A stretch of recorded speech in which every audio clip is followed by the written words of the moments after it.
Australia's vaccine rollout was our one great hope of putting COVID behind us and life returning to normal. Early on, there was cause for celebration. A Singapore Airlines jet carrying the hopes of a nation in the grip of a pandemic. The Eagle has landed.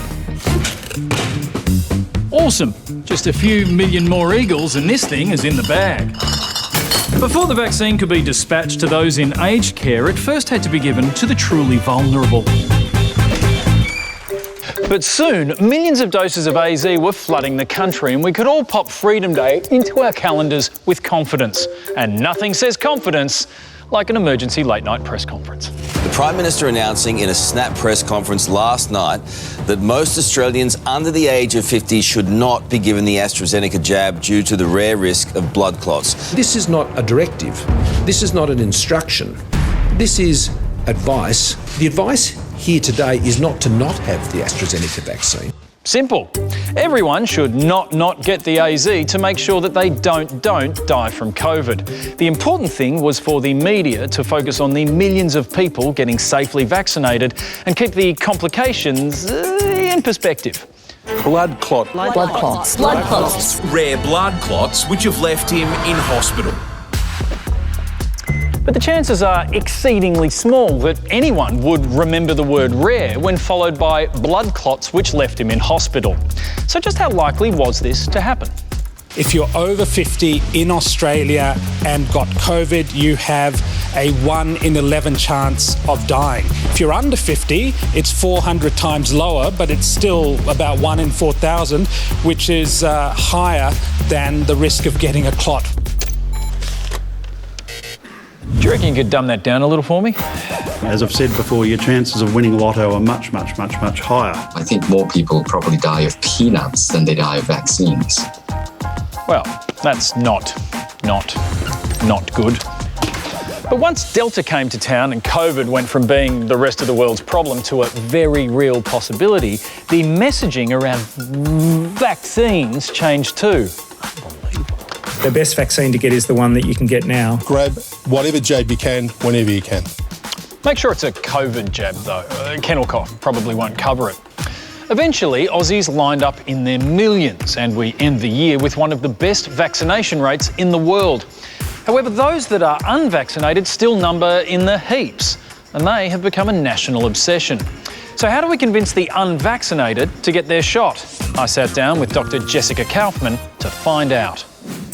Dr. Jessica Kaufman, thanks for joining us. Thanks for having me. So what should I say to someone who's unsure about the vaccine? So we want to acknowledge that having concerns is really normal. You know, these are new vaccines, it's a crazy time, so it's normal to have questions. And reminding people that it's not a function of if they're going to be exposed to COVID, but when. And so this is a decision between getting the vaccine and getting COVID. And what doesn't work?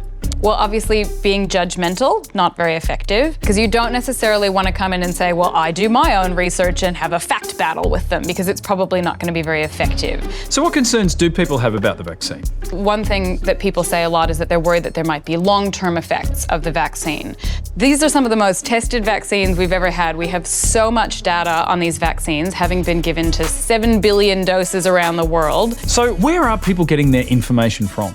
A lot of people are getting information through social media, but they might not even realize it. You know, they're getting information from people they speak to, which is filtered through social media. So we want to really encourage people to go to trusted Australian sources of information. So you can look. Listening also, to Dr. Kaufman made me realise something. Trusted Australian sources of information. I work for the most trusted source of information in the land.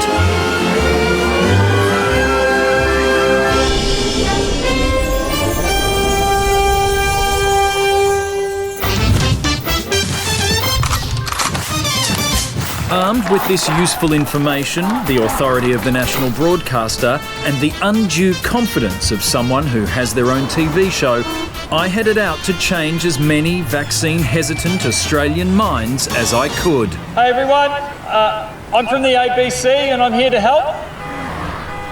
Think of me as your very own ICU, intensely caring unit.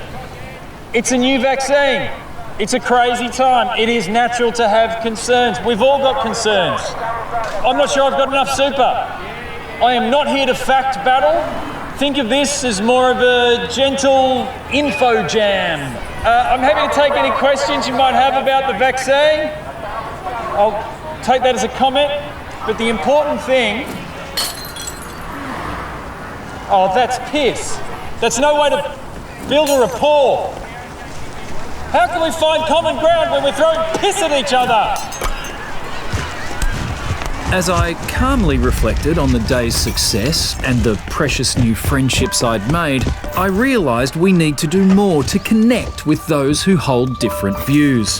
While I had obviously changed the minds of many this day, a stubborn few still remained hesitant.